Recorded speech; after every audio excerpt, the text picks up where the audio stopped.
जय श्री केदार। हेलो दोस्तों, नमस्कार। आज की इस वीडियो में हम बात करने वाले हैं केदारनाथ यात्रा के बारे में। अगर आप भी 2023 में केदारनाथ जाने का प्लान कर रहे हैं तो यह वीडियो आपके लिए है। तो इस वीडियो में हम आपको संपूर्ण जानकारी देने वाले हैं कि आप केदारनाथ कैसे पहुंच सकते हैं।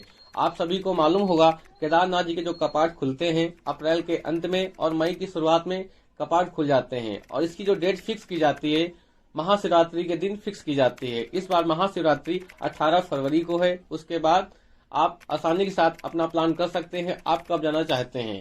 तो आज हम बात करेंगे कि आपके लिए अगर सही समय होगा वह कौन सा होगा। तो आप मई जून में अपना प्लान कर सकते हैं या फिर आप सितंबर अक्टूबर में कर सकते हैं।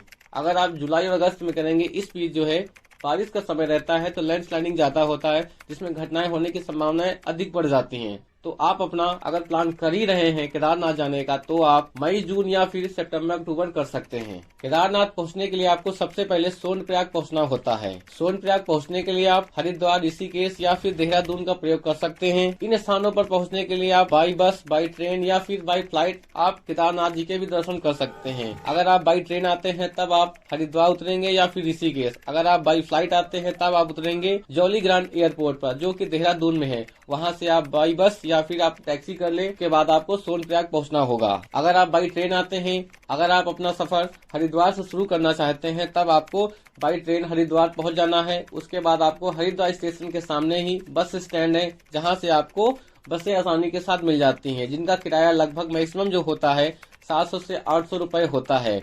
अगर हम सरकारी बस की बात करें तो उसका जो चार्ज होता है 300 से 400 रुपए होता है, लेकिन जो प्राइवेट बस होती हैं उनका 700 से 800 रुपए होता है। अगर आप कई सारे लोग होते हैं तब आप शेयरिंग टैक्सी का भी उपयोग कर सकते हैं केदारनाथ जी जाने का और आप रास्तों का भी आनंद ले सकते हैं अगर आप शेयरिंग टैक्सी से जाते हैं। सोनप्रयाग पहुंचने के लिए आपको सुबह ही बस लेनी पड़ती है क्योंकि जो है आपको जो सुबह 5 बजे से लेकर के 9 बजे तक आपको बसें मिलेंगी। इसके बीच आपको टिकट लेना है और जो है और अपना सफर सुबह ही शुरू कर देना है क्योंकि आपको जो मैक्सिमम टाइम लगने वाला है सोनप्रयाग पहुंचने तक वह आपका 7 से 8 घंटा हो सकता है। जो इसकी दूरी होती है 235 से 40 किलोमीटर दूरी होती है, लेकिन जो है ट्रैफिक हो जाने के कारण आपका 7 से 8 घंटा आपको वहां पर पहुंचने में लग जाता है। सोनप्रयाग पहुंचने के बाद आप वहां पर होटल गेस्ट हाउस में अपना रूम लेकर के ठहर सकते हैं। उसके बाद आप अगली सुबह जो है अपना सफर आगे शुरू कर सकते हैं।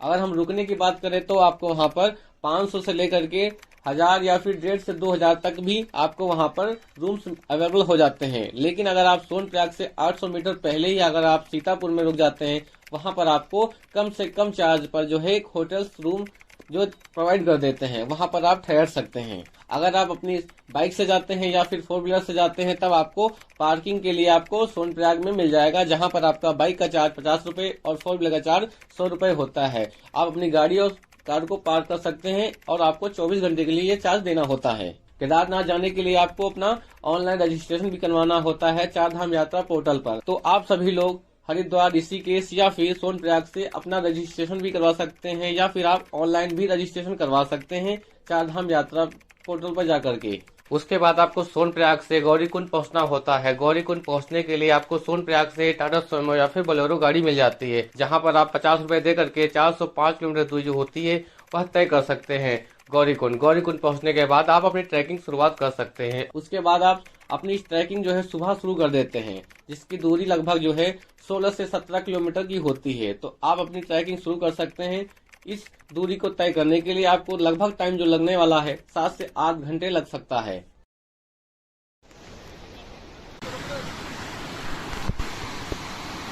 जैसा कि आप देख सकते हैं यहाँ पर कितना अच्छा झरने का नजारा है। ये देख सकते हैं खूबसूरती यहाँ का कितना अच्छा नजारा है। अगर आप लोग आएंगे तो नजारा आपको रास्ते में देखने को मिलेगा। चलिए चलते हैं। हर हर महादेव।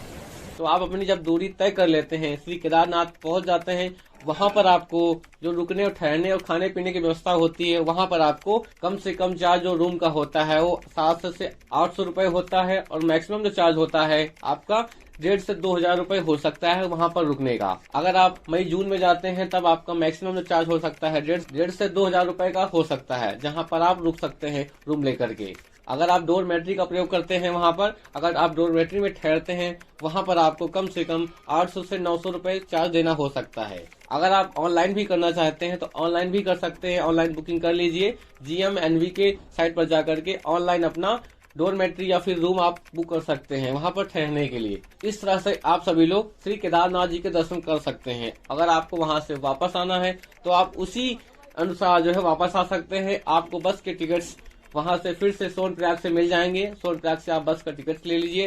हरिद्वार, ऋषिकेश, देहरादून, आपको जहां भी जाना है, या फिर आप बद्रीनाथ जाना चाहते हैं वहां से बद्रीनाथ भी जा सकते हैं। आपको हर बस का टिकट्स वहां पर मिल जाएंगे ऑफलाइन ही। वहां से टिकट्स लेने के बाद आप आसानी के साथ फिर से आप अपने स्थान पर वापस आ सकते हैं। इस तरह से आप अपना सफर कर सकते हैं और श्री केदारनाथ जी के दर्शन कर सकते हैं। अगर आपको हमारी वीडियो पसंद आई हो तो वीडियो को लाइक कीजिए और चैनल को सब्सक्राइब कीजिए और इस वीडियो को ज्यादा से ज्यादा शेयर कीजिए। जय श्री केदार।